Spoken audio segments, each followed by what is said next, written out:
começou naquela quinta-feira, 11 de dezembro de 1952. Na cidade de Bergen, na Noruega, eu estava orando a Deus pela manhã em casa de um irmão na fé. Fiquei muito comovido. Veio-me uma revelação tão nítida como se eu a tivesse lido de um livro ou de um jornal.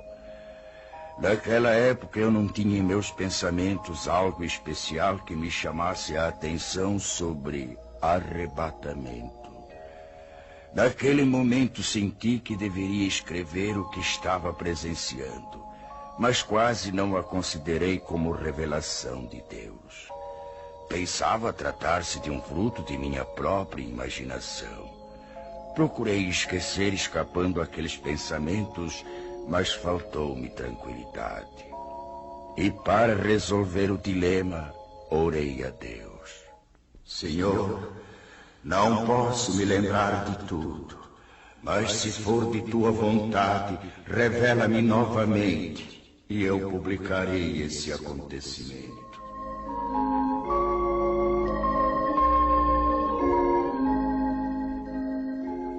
Passaram-se 2 semanas. Numa noite, por volta das 22 horas, voltei a ver claramente pela segunda vez a revelação. Não tive mais dúvidas. Apanhei lápis e papel. Comecei a anotar os acontecimentos segundo iam se desenrolando diante de mim. Assim escrevi até 1h da madrugada. Estava já cansado e não suportando mais por causa dos meus 79 anos de idade. Orei a Deus pedindo que me deixasse descansar e que, se fosse de sua vontade que eu escrevesse tudo aquilo, que me permitisse ter a continuação da revelação no dia seguinte. E fui me deitar logo adormecendo.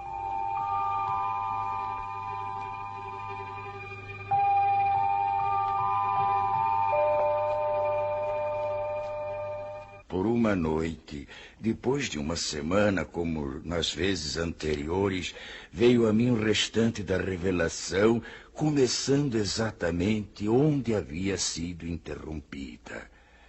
Esta é a descrição de como veio a mim a revelação de Deus. Espero possa ela despertar mais almas para se dirigirem a Deus, antes de soar a última trombeta.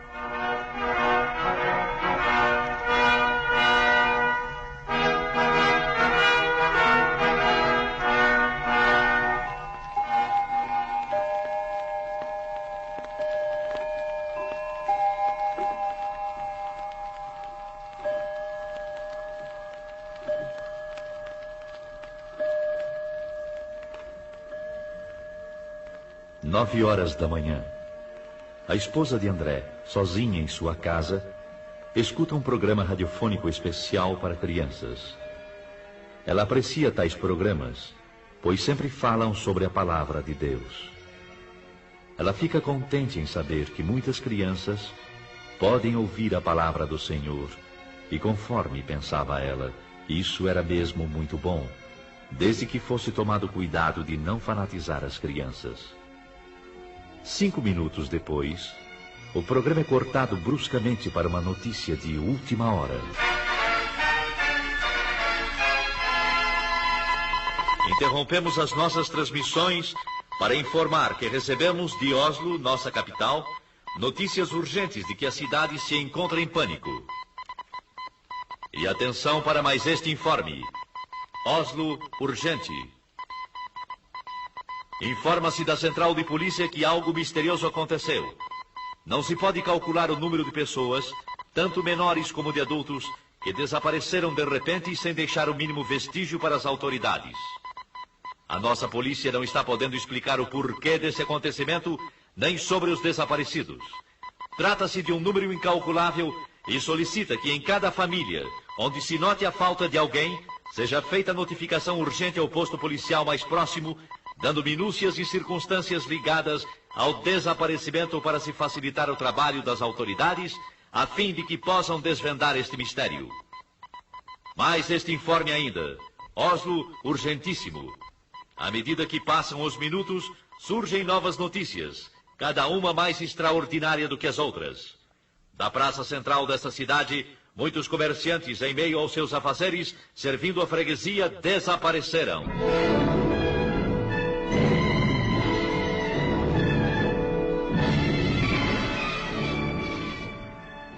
O noticiário contava que um freguês de uma casa de floricultura relatou aos policiais que... Quando eu estava pagando a despesa das minhas compras, o negociante que estava trocando dinheiro sumiu. Sumiu sim, senhores. Sumiu e não se sabe para onde. Eu notei apenas que ouvi umas palavras semelhantes a... Glória a Jesus! Glória a Jesus! Glória a Jesus! Então eu não vi mais o negociante. Eu cheguei a esfregar os olhos. Aquilo era inacreditável. Tudo então parecia só uma leve neblina. Mas eu não tinha mais nada para ver.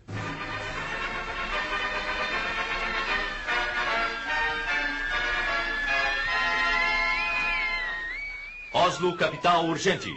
Notícias de última hora informam que uma senhora gritava desesperadamente em plena via pública, jogando fora travesseiros e cobertores de um carrinho de criança, procurando inutilmente dentro do carro seu filhinho de apenas 8 meses de idade.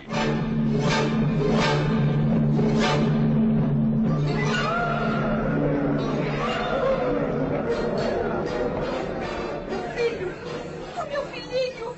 Onde está ele? Socorro, ajudem-me! Alguém roubou meu filho! Ele estava há pouco deitadinho dentro do carro e já não está mais! Socorro!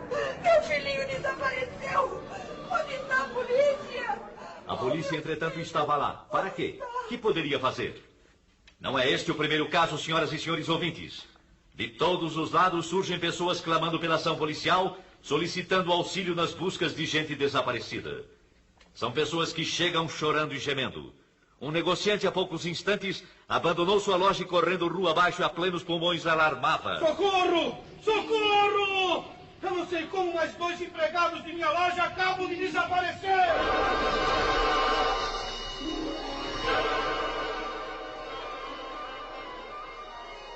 São alarmantes, senhoras e senhores ouvintes, as notícias que, além de Oslo, nossa capital, chegam também de Estocolmo, capital da Suécia, e também de Copenhague, na Dinamarca, e de Helsinki, capital da Finlândia.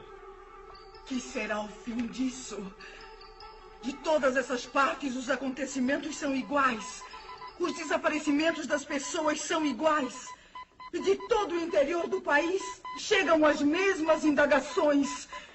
O que é isso? O que é isso? O que é isso? O que é isso? O que é isso?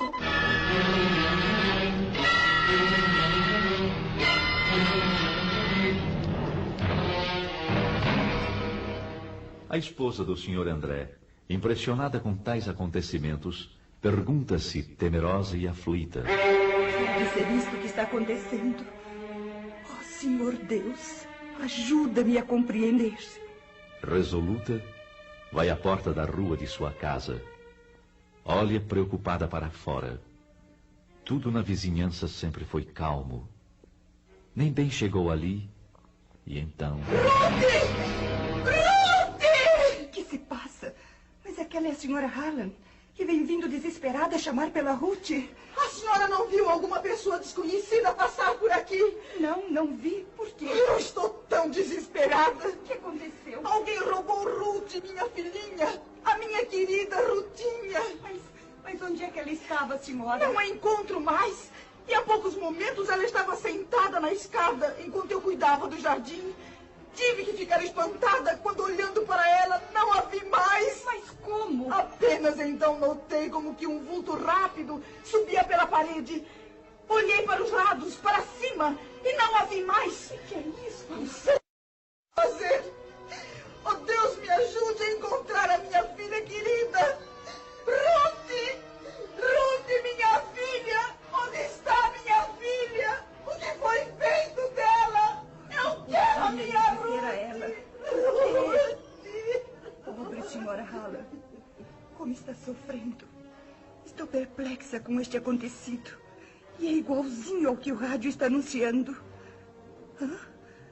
Mas que é aquilo? É o meu marido, sim. É o André, e vem vindo apressado como que de volta para casa. O que aconteceu, André? Você chegando em casa a esta hora, tão cedo. São apenas 9:30 da manhã. Oh, minha querida esposa, eu nem sei como lhe explicar. O que foi que houve? Algo muito estranho está acontecendo. Muito estranho. É, lá na oficina a confusão é geral. Por quê? Ninguém entende mais nada. De um momento para o outro, alguns colegas desapareceram. O quê? Como se tivesse combinado, entende? Desapareceram sem nenhum aviso. As máquinas estão paradas. O que é isto, meu Deus? Como é que pode, André? Nós pensamos primeiramente em tratar-se de algum desastre. E então começamos a procurar pelos colegas. E nada? Não encontramos nem vestígios deles. Absolutamente nada, André. Absolutamente. E enquanto estávamos a nos entreolhar uns para os outros, ficamos espantados. Quem? Com o que, André? Um dos colegas nossos começou a gritar e a chorar. Era justamente aquele companheiro que sempre dizia ser crente em Jesus e ia constantemente à igreja. O que é que ele dizia? Falava desta maneira. Agora sim. Agora foi. Já não há mais jeito. Ah, como é triste. O que farei agora? Foi Jesus. Sim, foi ele que veio buscar o seu povo e eu fui exilado. Que farei? E então caía num pranto desesperado. E você, André? Eu lhe disse para que se calasse. Que não falasse tolices. Mas qual? Ele continuou a gritar e eram horríveis os seus gritos. É inacreditável. Enquanto ele continuava a gritar, tivemos a nossa atenção voltada para os outros que ficaram nas mesmas condições. E exatamente por esse motivo, nós deixamos o serviço e agora estamos aguardando notícias. O rádio continua a informar sobre esses desaparecimentos inexplicáveis. Desde as 9h da manhã, André, que são notícias e mais notícias sobre pessoas que em desespero telefonam para a polícia. E todas as respostas são desoladoras. As autoridades não podem fazer nada senão aguardar. Sabe, André? O quê? Chegam também pelo rádio notícias de alto mar, dizendo sobre passageiros e tripulantes que desapareceram misteriosamente.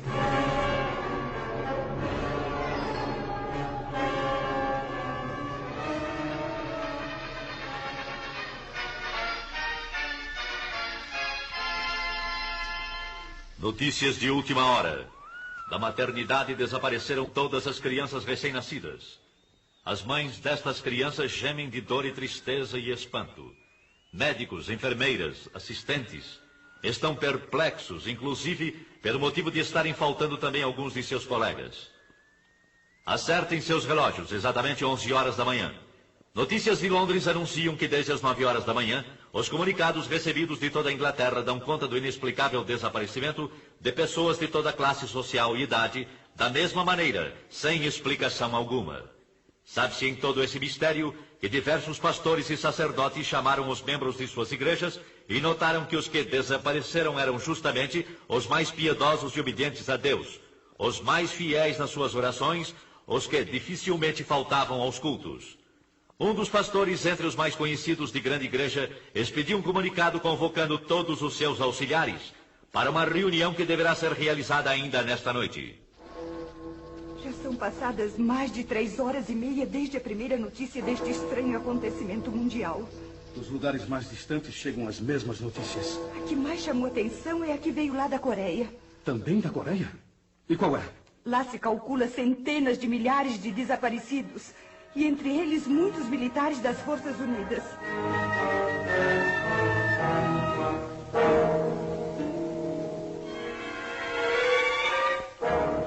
É totalmente impossível descrever o que se tem passado nas últimas horas. A angústia toma conta de todos. As ruas estão agora com um movimento desusado. Pessoas correndo, chorando, chamando e clamando. As mães aflitas à procura de seus filhos. E no meio destes clamores também há os que zombam e amaldiçoam a Deus e aos próprios homens. Um senhor correndo com os punhos levantados gritava: Cuidado, gente! Cuidado! Ele vem nos pegar um por um! Com certeza perdeu o juízo! Uma senhora de idade, parada, com as mãos postas, olhando para o alto, clamava: Oh, não, não! Nós não estávamos prontos para subir com ele. E ele veio e eu não subi. Agora terei de ficar. Daqui para frente ninguém mais será levado. Ó Senhor Jesus, ó Jesus, ajudai-nos. Eu sei, bem sei, não adianta mais. E eu que sempre fui religiosa durante toda a minha vida, mas que nunca pensei que ele viesse assim tão depressa. Oh, eu devia ter cuidado mais de minha vida espiritual.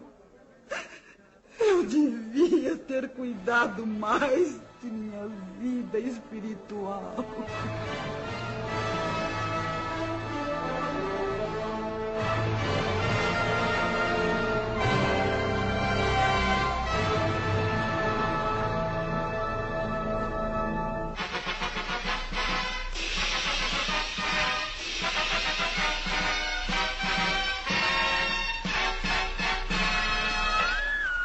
Com informações recém-chegadas, informamos as senhoras e senhores ouvintes que das estradas de ferro chegam-nos notícias de que não houve propriamente nenhum desastre, mas são muitas as composições paradas, algumas até sem os seus respectivos condutores.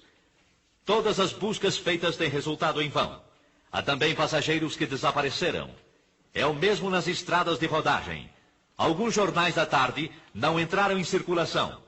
Perturbação e nervosismo têm dificultado os trabalhos das autoridades, que se esforçam para a complementação de um relatório exato do número de desaparecidos.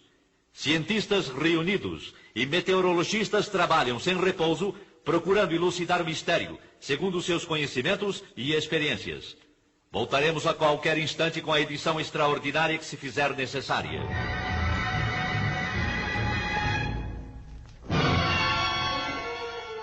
Lá dos Estados Unidos da América do Norte chegam também notícias. Primeiramente dos Estados do Leste. E que dizem elas? O fenômeno é o mesmo como aqui na Noruega. Lá aconteceram desastres graves, com perdas de muitas vidas. Os jornais prometem dar informações mais claras sobre tais acontecimentos nas edições de amanhã. Vamos aguardar agora o noticiário radiofônico das 20 horas.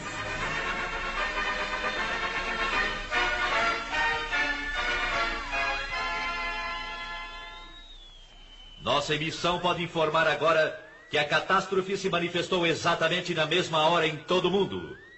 Embora as informações tenham partido das grandes cidades, já se sabe agora que em todos os locais, cidades menores, vilas e aldeias, o acontecimento é idêntico. Assim como tem se dado na parte norte da Terra, dá-se também na parte sul. O que toma conta da população é o medo. Ninguém nesta noite procura cama para dormir, tal é a apreensão do povo.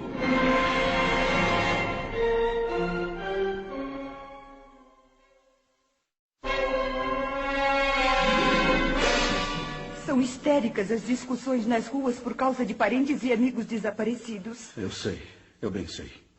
Entre a confusão, suscita-se no meio do povo que tais acontecimentos devem ter qualquer relação com os crentes ou com os evangélicos. Ou ainda, como costumo dizer, com os religiosos. Se é assim, como é que se explica agora?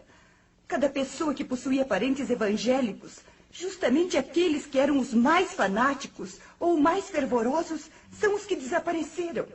Um senhor que trabalha numa cervejaria falou: eu creio que tudo isso tem qualquer coisa com os crentes. Pois conheço um senhor de nome Hans Rosen, e ele sempre esteve em meu serviço pregando a palavra de Deus.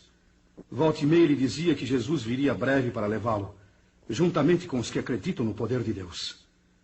E agora acabo de ter notícias que ele também não se encontra mais aqui. E tais palavras foram confirmadas? Foram, exatamente. Um outro homem também falou. É verdade. Nós tínhamos como colega uma pessoa que falava a mesma coisa. E agora o seu nome também está na lista dos desaparecidos. E na tal de reunião onde você estava por acaso, alguém protestou? É claro que sim. Alguém disse em voz alta: é necessário que as autoridades proíbam agora a leitura da Bíblia e reuniões cristãs, para que assim evitemos que novamente aconteça o mesmo. E em resposta a essas palavras? Em resposta a elas, o senhor disse: não há mais perigo. Nunca mais vai acontecer coisa igual. Esses crentes que nós chamávamos fanáticos tinham razão. Eles nos falaram de Cristo e esperavam a volta de Jesus para buscá-los. Ai de nós, meu povo, que não demos atenção para eles. Com eles estaríamos melhor do que sermos obrigados a ficar nesse caos que já começou. E que digo mais, vai ser pior. Palavras essas que me causam profunda comoção, acredite. um outro cidadão protestou com veemência, dizendo: você está acreditando naquelas bobagens? Por que então não fez companhia a eles quando eles sumiram? E o senhor, que respondeu? Calmo e seguro respondeu: sim, se eu tivesse obedecido aos ensinamentos que eles davam a respeito de Jesus, eu não estaria aqui. Mas é tarde. Agora é tarde. Acabando de dizer isso, retirou-se pesaroso enquanto um sujeito do grupo gritava: você e todos que pensaram assim só merecem uma coisa: a forca! Fora com essa bobagem de cristianismo!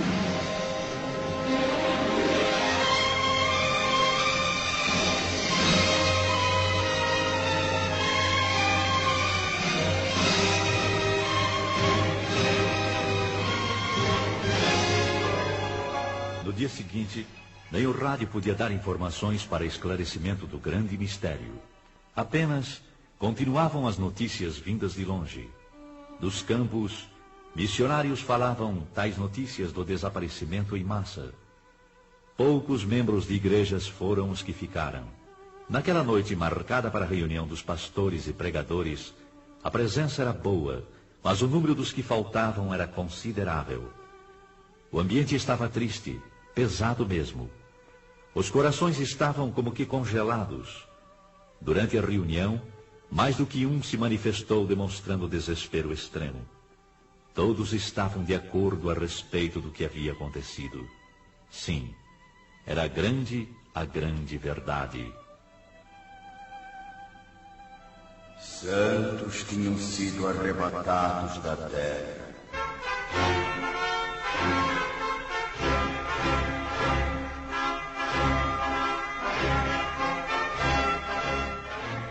A noiva de Cristo foi levada ao céu. Entre alguns crentes, houve a confissão de que, apesar das preparações teológicas e estudos da palavra de Deus, nunca chegaram a compreender que aquilo seria uma realidade. A verdade é que estavam completamente estranhos ao novo nascimento e longe da adoção de filhos. Um dos mais novos falou: eu nunca aprendi assim. Os professores nunca nos falaram que ia ser como se deu estes dias. Houve nesse momento certas tendências para discussão. Porém, os ânimos estavam abalados demais para que saísse algo aproveitável. E um jornalista presente escreveu: a conclusão dos crentes que ficaram é a seguinte: o que se passou nestes dias, sem dúvida, foi o que está predito na Bíblia Sagrada, ou como está escrito sobre a assunção da noiva, ou que Jesus levou os seus. Isto é tudo que podemos informar no momento. Este comunicado, porém, não foi publicado. As autoridades acharam que tudo aquilo era produto da mente nervosa dos evangélicos e seus ministros. Foi ainda qualificado de fantasia, sem ter nada de realidade. Depois de um acontecimento de envergadura, qualquer pronunciamento de esclarecimento só poderia ser dado pelo governo. E se for provado que tem relação com a religião cristã, o primeiro passo deve ser o do fechamento das igrejas e outros lugares de pregações evangélicas, até que o caso seja devidamente esclarecido. Mas já não se trata de caso nacional, e sim de internacional. No campo religioso, nas igrejas, o ambiente geral é de tristeza. Mas no domingo todas as igrejas e templos estavam repletas. Em certas igrejas não havia pastor. E aqueles que nunca faltavam nos cultos estavam ausentes. Muitas igrejas estão com um número muito reduzido de membros. E em lugar dos crentes estavam aqueles que anteriormente haviam desprezado as mensagens. Eu vi que o povo estava ansioso para conhecer a palavra. Mas a Bíblia era como um livro selado. Um senhor procurou ler, mas disse: eu estou vendo as letras, mas não compreendo nada. E deu o livro a outra pessoa que respondeu da mesma maneira. Bastou isso para que todos os presentes começassem a chorar e a gemer.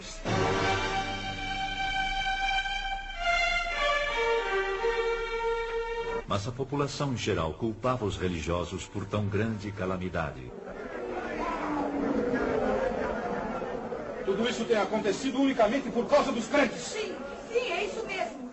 Esta praga tem vindo sobre nós unicamente por causa deles. Vamos até a igreja e vejamos o que podem eles nos explicar. E a explicação dos que ficaram foi simples, triste e com poucas palavras.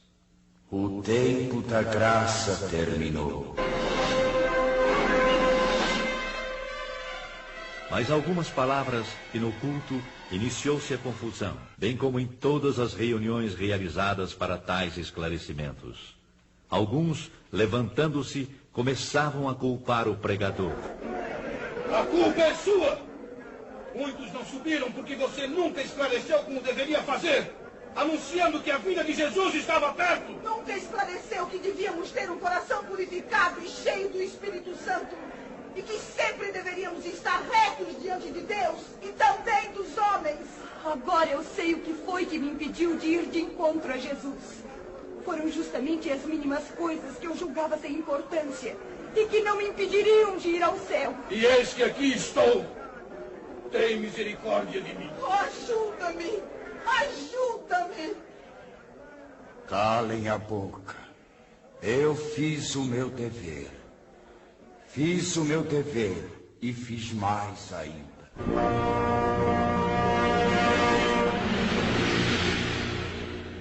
Uns gritavam de raiva e horror, outros choravam e clamavam. Era inútil. A porta estava fechada para sempre. Não adiantava bater e dizer que tinham comido na presença do Senhor, que oravam, que eram obedientes. Não havia mais oportunidade. É quase impossível descrever os dias que se seguiram. Expectativa terrível, sofrimento sem par manifestou-se em todos. E foram lembrados os convites feitos pelos pastores e o desprezo com que receberam esses convites. Muitos que eram chamados de crentes, agora compreendiam que a fé que professavam consistia apenas em palavras ocas e frases costumeiras. Alguns iam às igrejas apenas para acompanhar amigos. Outros, porque gostavam de cantar no coro, tocar instrumentos e outros interesses, sem possuírem o verdadeiro desejo de ouvir e obedecer a palavra de Deus. Não eram nascidos de novo, nem tinham o selo da promessa. Para certas pessoas, a igreja era simplesmente uma sociedade, um local para passarem as horas vagas. Mas agora estes mesmos clamaram: Senhor, abre-nos a porta.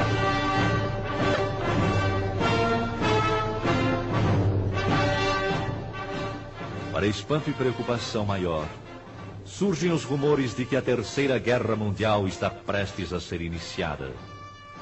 As relações entre Oriente e Ocidente foram cortadas. Dos regimes que pertencem ao bloco comunista, anuncia-se que foram proibidas toda e qualquer reunião evangélica. Estavam, pois, já reconhecendo que a perturbação existente e a desordem geral, os culpados eram os crentes.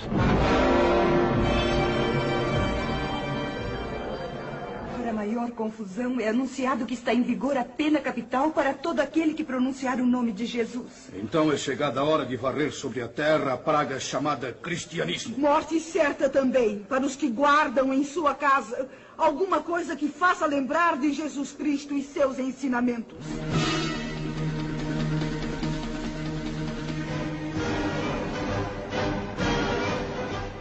Nos países democráticos, demorou um pouco para que seguissem o exemplo comunista.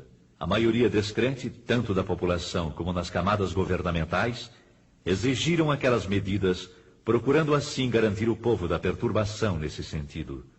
Foi, pois, aprovado em todos os cantos da terra a mesma lei, ou seja, Morte para os chamados crentes. Bastará pronunciar o nome de Jesus para sofrer a pena capital.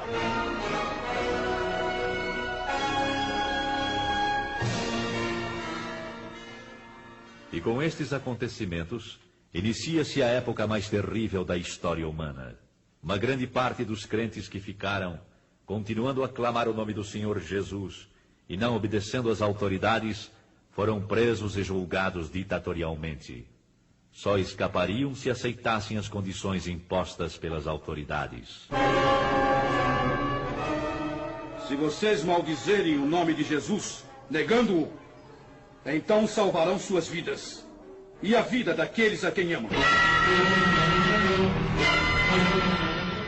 Para a perplexidade das autoridades, milhares ficaram firmes no propósito de testificarem que eram de Jesus e não o negariam, qualquer que fosse o resultado. Agora, Satanás estava demonstrando que verdadeiramente estava agindo sobre a face da terra. Ai dos que habitam sobre a terra. Uma parte grande desses novos crentes não resistiram às ameaças e aflições. Negaram a fé. Negaram o Cristo. O mundo inteiro está no maligno. Todo o mundo jaz no maligno. As nações chegaram neste momento a ter uma só ideia e a colocá-la em prática. Exterminar com o cristianismo e extingui-lo para sempre. O príncipe deste mundo toma poder completo. E filhos acusando seus pais, entregando-os para morrerem. E assim a Escritura, segundo São Lucas 21:16, se cumpriu quando diz: E até pelos pais, irmãos, parentes e amigos sereis entregues e matarão alguns de vós. E por todos sereis aborrecidos por amor do meu nome. Faltam palavras para as demais cenas horrendas que se desenrolaram, mas no livro do Apocalipse, Deus revelou os ais e as pragas que hão de vir. E o clamor destes infelizes continuava, segundo São Mateus 24:22. Senhor, Senhor, venha abreviar estes dias.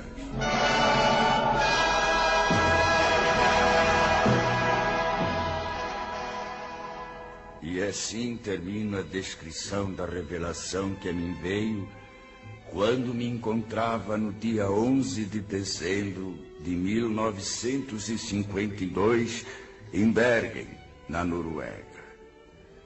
Ao irmão em Cristo, ao amigo, lembro: prepara-te para o encontro com Deus, para que não aconteça de seres deixado quando o Senhor vier buscar a sua igreja.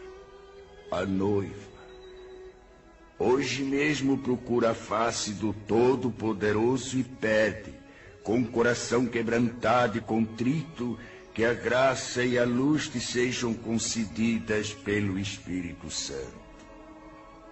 Amigo, enquanto estamos no dia chamado hoje, a oportunidade de aceitares as grandes verdades e obedecê-las. Ainda hoje, irmão, podes ser selado junto com os que pertencem ao Senhor Jesus Cristo. Ele virá. Aguarda. Ele virá num abrir e fechar de olhos, arrebatar a sua igreja. Cuidado. Esta é a grande verdade. A última trombeta soará.